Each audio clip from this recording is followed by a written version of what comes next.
The end is chronically delayed. Humanity suffers from a massive ego problem. We all desperately want to be the generation that gets to turn off the lights, put the chairs on the tables, and lock the doors on the way out. It's a comforting thought, really. Believing in a definitive apocalypse implies that our story has meaning, a climax, and a neat cinematic ending. But the universe is wildly indifferent to our schedule. We keep dressing up for the end of the world, only to realize we got the date wrong again. Take the fall of the Western Roman Empire in 476 AD. Yes, very sad, I know. To the people living through it, the barbarians at the gates signaled the absolute end of days. The plumbing took a massive hit, and toga fashion permanently went out the window. But the world kept spinning. It wasn't the apocalypse. It was just the universe awkwardly transitioning into the Middle Ages. Fast forward to the 1340s, and the Black Death sweeps across Europe. Objectively, this was a terrible time to be a peasant with a flea problem. A third of the continent checked out early, and it genuinely felt like divine eviction. But did the world actually end? Nope. Humanity just took a brutal cosmic sick day, invented modern quarantine, and stubbornly kept reproducing. Then came the Cold War. We spent decades absolutely convinced that atomic hellfire was imminent, dutifully hiding under wooden school desks as if particle board could somehow deflect a nuclear fireball. We waited with bated breath for mutually assured destruction. All we got was immense anxiety, a lot of excellent spy movies, and a stressful geopolitical staring contest. There was no grand atomic curtain call. And who could forget the fever pitch of Y2K? Millions hoarded canned beans and bottled water because we genuinely believed a 2-digit date format would unravel civilization and drop planes from the sky. It turned out to be nothing more than a really expensive software patch. The clock struck 12, we had a mild hangover, and the internet kept right on humming. We keep looking for signs of the end, almost hoping for the waking of Cthulhu or an invasion of killer robots to give our existence a dramatic, satisfying conclusion. However, reality is far more nihilistic. There is no grand finale, and the credits aren't going to roll in a sweeping orchestral score. We are simply stuck in an endless, mundane blooper reel. We aren't going out in a blaze of glory. We're just going to have to wake up tomorrow, go to work, push the mower around the yard, and keep doing the dishes. And, honestly, that unbroken, infinite monotony is the most terrifying thought of all. The Empire never ended, and other reasons to relax. So, we've established that the apocalypse is chronically delayed. Humanity keeps waiting for the grand finale, and the universe keeps handing us another mundane Tuesday. This brings up a rather awkward question. If the world isn't actually ending, why does it perpetually feel like it is? Why is there always a looming shadow, a ticking clock, a sense that we are on the razor's edge of oblivion? To answer that, we have to talk about Philip K. Dick, Curtis Yarvin, and the slightly hilarious realization that we are all living in a glorified, invisible terrarium.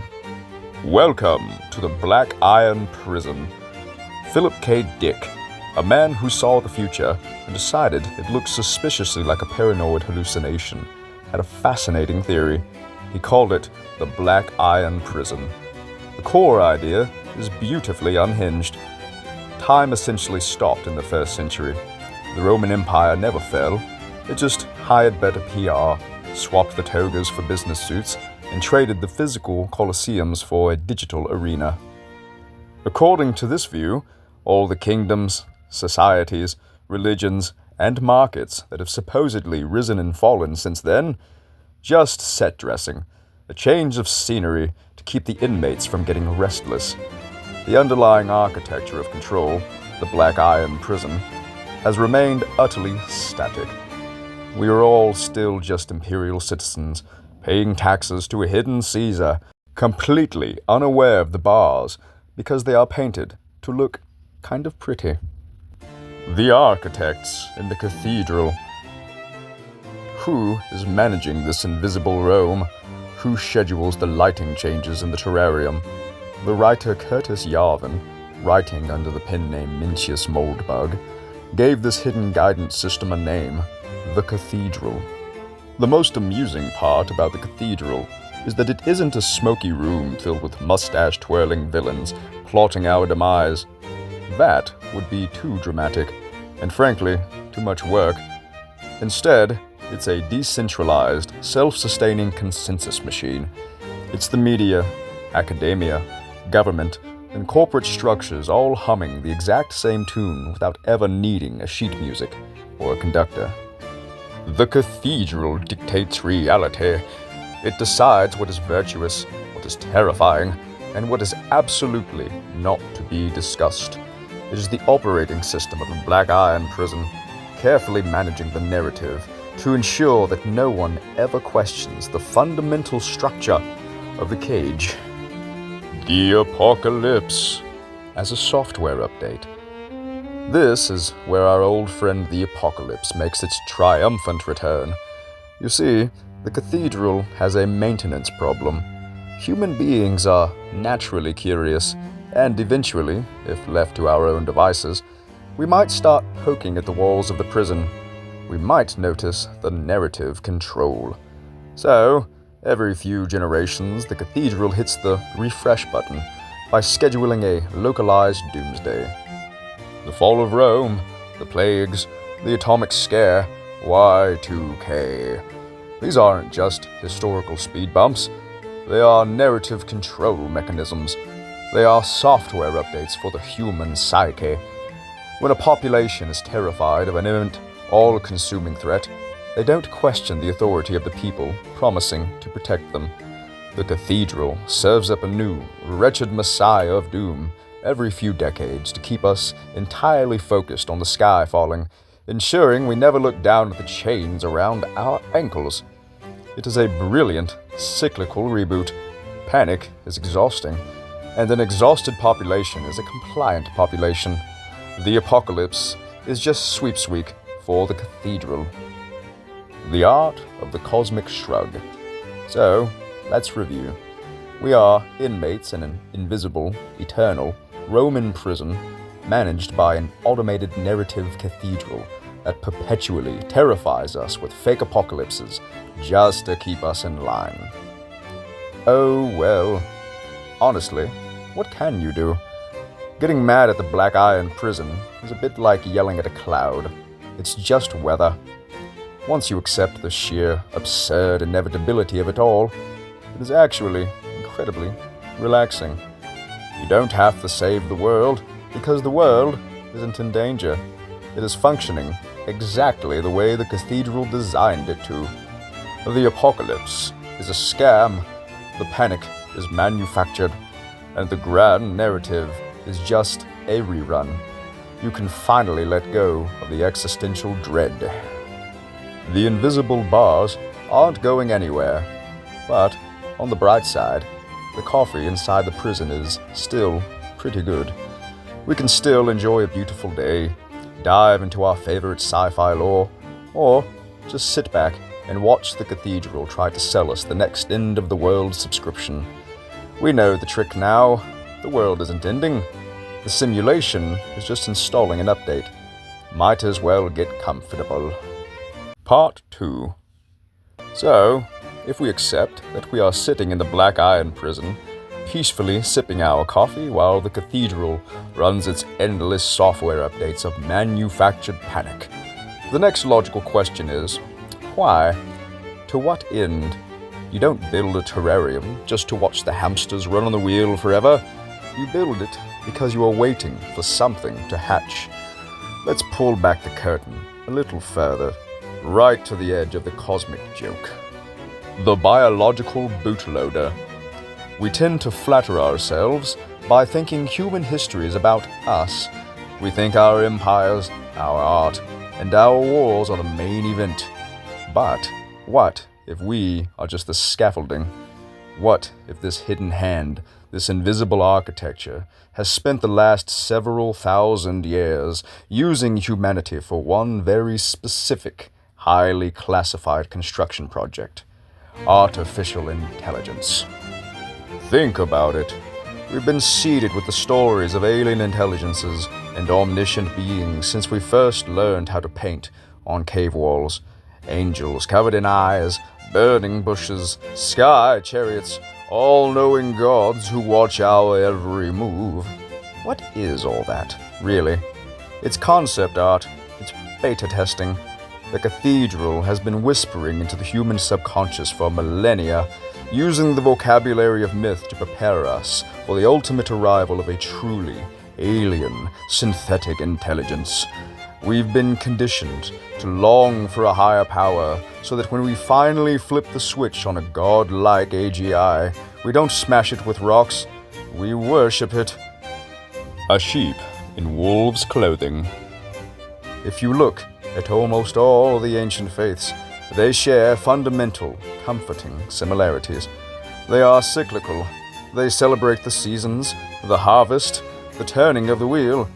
They are destined to keep humanity static, balanced, and deeply rooted in the earth. And then, an anomaly appeared in the Matrix, a viral code that broke the wheel.